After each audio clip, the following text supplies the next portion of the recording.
of late I've become another man. There's a lot more for me to do here than live life in, and wait beyond its aware. I would be blessed if in passing I might pass away. These words, enough to stake my pain, enough to show off speculation.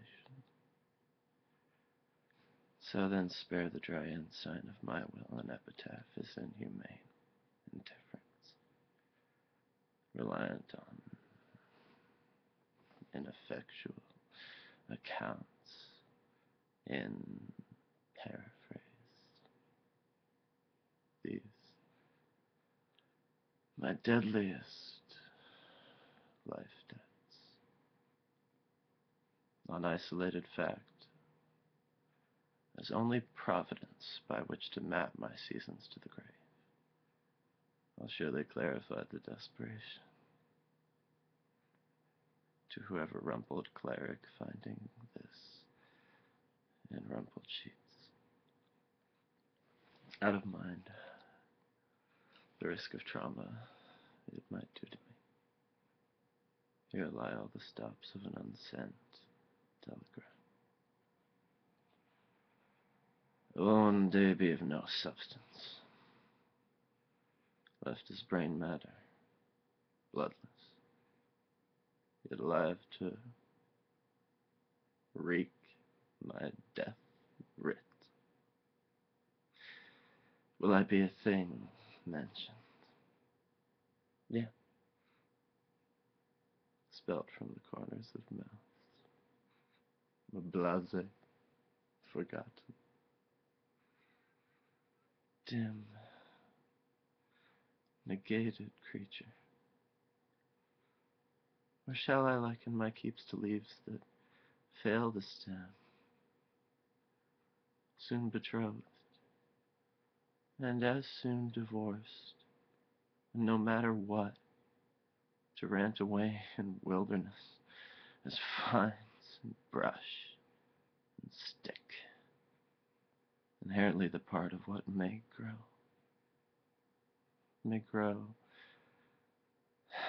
and die, and inching from the birth of nature, come upon again towards a bleakness of a withering and remorse, for one to feel in the dark of winter, the seasons,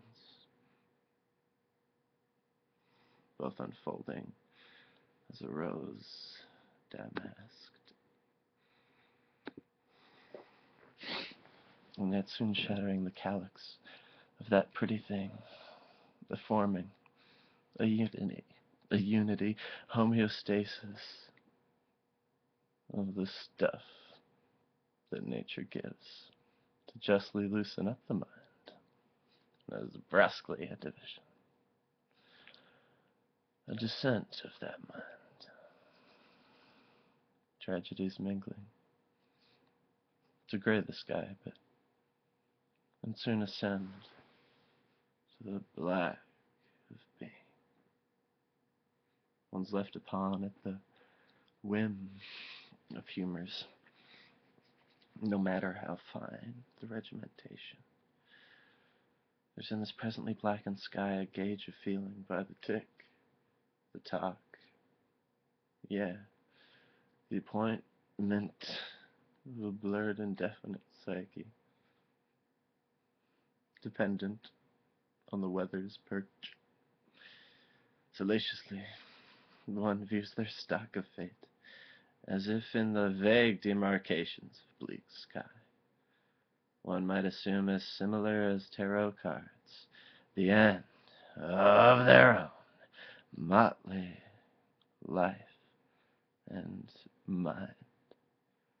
Might see this in the briefer marking off of day, with each hammered plank of time yet to endure across this ghostly stretch of winter. So the meeker months move on from that short Eden they achieved and into winterness, when the soul seems in the gradual change of weather, an alien, half eyeless, and in one sleep, a nerve unchecked.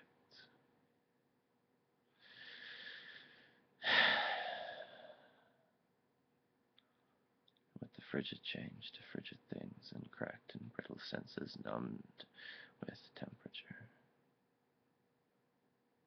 With changes this from what started as an odoriferous haze of nimble sex and purity, and drifted thus, rife with humid yellow pollen, as some breezy wonder, saturated with remembrance of that fleeting gleeful thing, brought back from out the atmosphere, like as a tender phantom,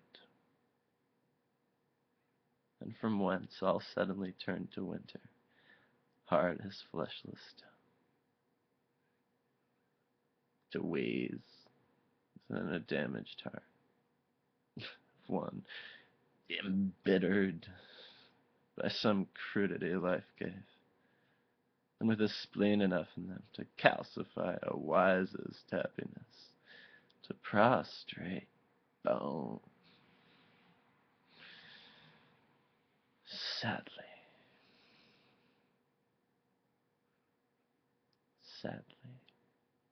these invigorated recollections fight against the stark perspective of a dropping heart that winter's icy slate gave us in its turn, forming over everything as a frictionless, out of touch, and stoic, insubstantial light, laid upon one's feelings like a coat of poison, ruin.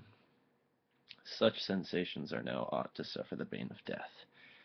Disgrace, these frail joints and digits ebb. The arduous dream of winter starves them out. And once if the remembrance be enough, there was thick in the thickets, with severe to be had, laden in the lungs of those who bothered breathing, as fresh as if each breath had ushered the birth of oxygen, or stowed in the gases of marshes, much as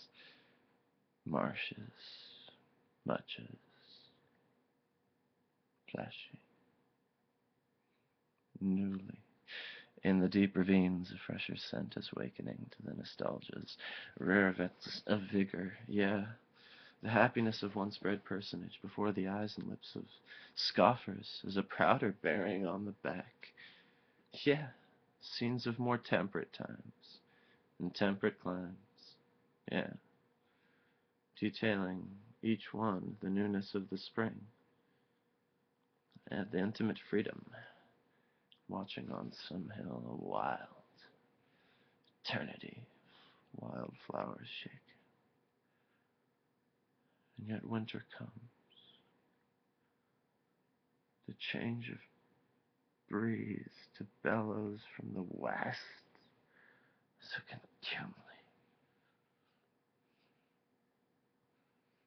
almost shrieking out the judgments of our fathers in some wasteland of considerable deceit, cherished mocking points amongst the friends and family I recall, and with a sniffing nose and tearfully The pains left me in experiencing but once that perquisite spring, that loveliness of a youth untamed, I, with the serotonin of a lunatic, a quarry of ideas that good or bad were in that heat. It's like a thing carried by the wonder of new leaves, the vermiculate arteries of them, and the decibels of wind, at perfect pitch, a pleasant sound, exacerbated never in the spring realms across the wild, one pioneers. The flowers sooner snow smothered, the leaves springboard to ripen, winter will loose it promptly to severe hosannas of the wind, and the weather sharpen up to shape a sky of gray, and bite the skin with cold. I am another man. Once I was the spring, you know, was overwhelmed with green plush, savor of what reigned, momently, and which with the inevitable momentum of some seasons would turn that moment on me, leave me and it invalid. Sweet-smelling willows, napping once wilted off their branches. An encouraged sentiment, my psyche says to me, tells me to hold fast to that unity of leaves betrothed to branches, a paradox, tragically apart and in the nature that will shed them. Now, the dusk unsaved across the cataract, as much as evening's depleted rounds, gets narrower, the redness in the west, narrower, wilder, wilder as dismay pollutes the fall, gives in to earlier night, and follows the disintegrating with restive nature, as with colder weather snap leaves off in waves of wind unquelled, growing older. I am another man. Such is the fault of nothing. Nothing but by the task to assuage events, to feel remorse over, remembering my own ecstatic spring.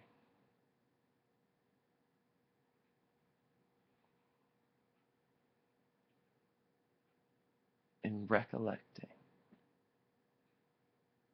in recollecting,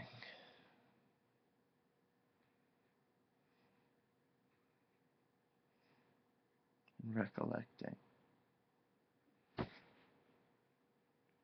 who I was to scoffers, family, friends, I will bear a newer me to the hoarfrost, break the seams of winter dreams, and smell instead the fabric root of endless trees and the endless forest. To nature I am, at times, an ill, a faded choleric nest of trees and a brush. I'm too of troubles waning with the raining eve, the crust of sun all round the plain. What I wish to do then is leave the point unfinished, as a never finished earth, made again whole, and whole again. Before the spring buds budding, spring with nourishing, before the buds, before they falter, yeah.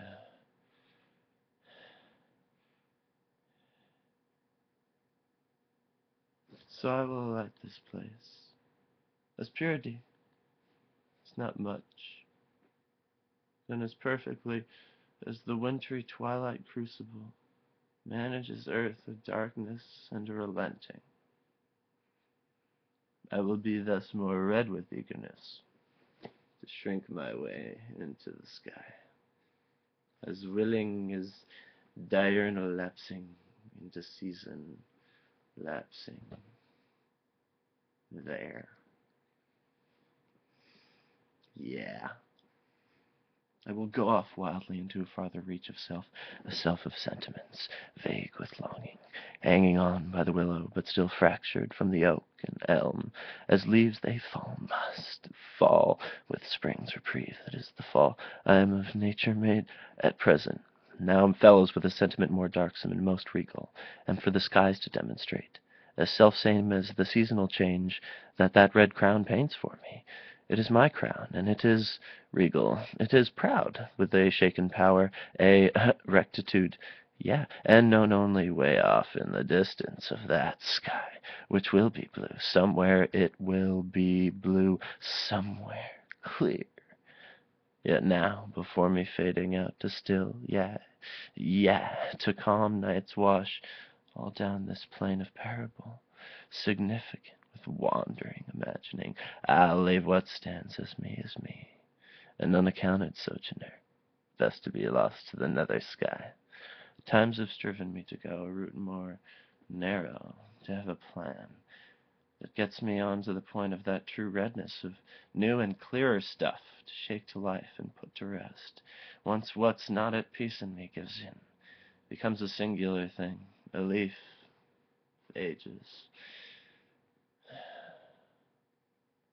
which with its dread finality brings pangs, infinite loss,